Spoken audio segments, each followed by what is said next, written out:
Hey guys, welcome back to Miss Return Soldier, a platform that we use to encourage each other, especially those of us who are going through a divorce, and to remind one another that we all hold the power to change our lives and create the lives that we want and love. So today's episode is something that is very important to me, and it was a little bit challenging to do, and that is because it speaks to how my divorce impacted on people very close to me in my family, like my parents, as well as my children. So starting with my parents, it was a very hard thing for them to accept. And I now, in hindsight, realize that the reason why it was hardest for them to accept this and not be so upset, like my mother especially was, I think at some point, like really angry with me, and she didn't talk to me for a little while. And I think that is because people actually feel invested in your life.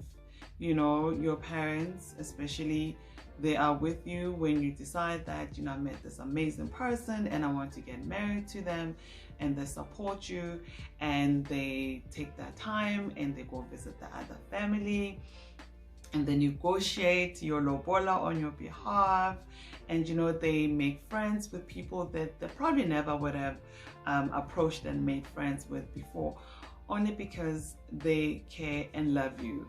And when I was going through a divorce, when I had decided with my ex-partner that this is what we're going to do, we failed to take our parents on this journey with us. I mean, I remember my mother coming to me at some point, and, you know, after I told her, and she said, well, what is the problem? You know, why didn't you say something before? And I said, oh, well, you know, I mean, I don't know. And there is no problem really. I just feel like we are not compatible. And this was the funniest thing, because I remember her saying, what the hell is compatible? Like, what do you mean? Like, you know, don't go around taking other people's thoughts and, you know, phrases and the way they do things in their different cultures and the way they understand things, and try to mold your life into that. We can help you. You know, you need to seek counsel of your elders. We can all come together and we can talk about this and try to get you guys on the right path. And I remember saying that, you know what, we can do that, but it is on our side. We have already decided, and this is done. And, you know, now in hindsight, I understand why my parents and, you know, my siblings were so upset. And that is because, you know, I did not take them along with me, and I did not have to give them the nitty-gritties and, you know, divulge everything about what I was going through. But I think it was only fair that, you know, if I had said to them, this is what's happening, and I really would like to deal with this on my own, but just don't be shocked at the end if I come back and say I've done this. So I think I would like to encourage you guys that, you know, there are people in our lives that love us and care about us, and they want to see us do well. And sometimes it's important that when you are going through things, not to ostracize yourself too much, and not to believe that you have all the answers and all the intelligence, and to consult with people who actually care about you, because they can actually help you process your thoughts and your emotions, and not particularly to change your mind, but I think they deserve that much if they're going to, you know, invest their time and, you know, their support in you. I mean, what was funny with my mom, I remember at some point she said to me, oh geez, don't tell me about this compatible thing, like what is the issue? And I was like, geez man, that is the issue. And I remember her saying, oh please, you can tell me, is it the sex? And I remember thinking, oh my gosh, is that even a thing? But I realized that, you know, she was all over the place because she was literally just so upset. And I think that's basically what I want to say on that part of the topic today, that be open, take people who are closest to you, who have your best interest at heart on this journey with you. They only care about you, and they only want to see you do well. regardless of what your ultimate decision is going to be. And I also wanted to touch on the issue about my kids. So when I got divorced, my kids were pretty small. I think the little one was just out of crash, and the big one was in primary school, I think. And, I think we did say to them with my former partner that, mom and dad are not going to be together anymore, and dad is going to move out, but nothing is going to change. We love you. We will continue to support you and be there for you. We will be there for every birthday, every game at school. It will be like nothing has changed. And I think for a little while, it was like that. On birthdays, we will get together as a family and go celebrate birthdays together. When at school there was something happening, we will both pitch up and be there for the kids. But I think things do change over time. And I think more than things changing over time, our children grow. And in my case, when my former partner moved out, I stayed in our old house and nothing changed for me in terms of the furniture was the same. I did not want him to take anything. The cutlery stayed where it was, the glasses were where they were, the beds, everything was just remained the same. And I think in my own arrogance or in my own fear of change, I actually thought that my kids will remain small forever. And that obviously was not the case. I remember the one time I was sitting with my small boy, who's like now 11 years old. So obviously the divorce happened, so long ago for him. But that day, I remember saying to him, I was asking him to do something, go wash or something, go take a bath. And he was giving me the run around, and he was running, around in circles and not wanting to take a bath. And, I feel like for the first time, I looked at my son and I saw someone completely different, someone that I did not recognize. Like I saw a pain in his eyes that just shook me a little bit. I remember asking him to come into bed with me. And when we're sitting in bed, I started having a conversation with him, and I said to him, so, tell me about things that make you happy and things that make you sad.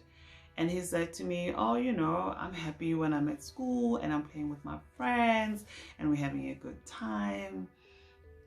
And I said, and what about the things that make you sad?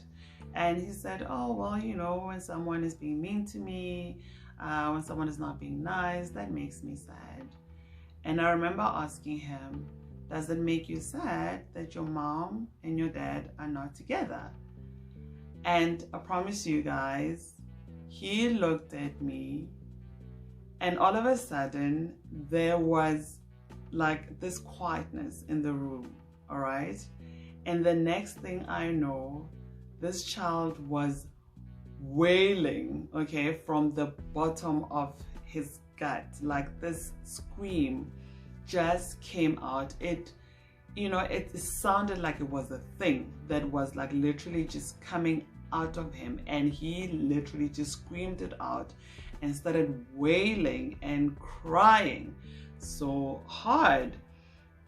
And I remember just holding him and crying with him and apologizing to him and saying to him that I am so sorry that in my own almost like selfishness, I did not even consider your feelings, that I did not even consider that, you are a growing person. And of course, you see other children with their parents, and you must have questions about what is going on over there, but you've never been able to ask me. I feel like I was trying so hard to be there for my kids, to give them everything, but I had never opened their door to have proper conversations with them about what was going on, and for them to not particularly know all the reasons why, their parents are not together, but to kind of like have someone acknowledge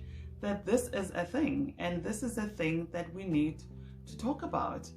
And I remember just apologizing to him and saying to him, we are going to have a much deeper relationship and conversations that go beyond frivolous stuff, you know, because I love you and I want you to grow up knowing that you were created out of love, and you know you are owed that by your parents to have the door open for you to have conversations around this topic whenever you want to have these conversations.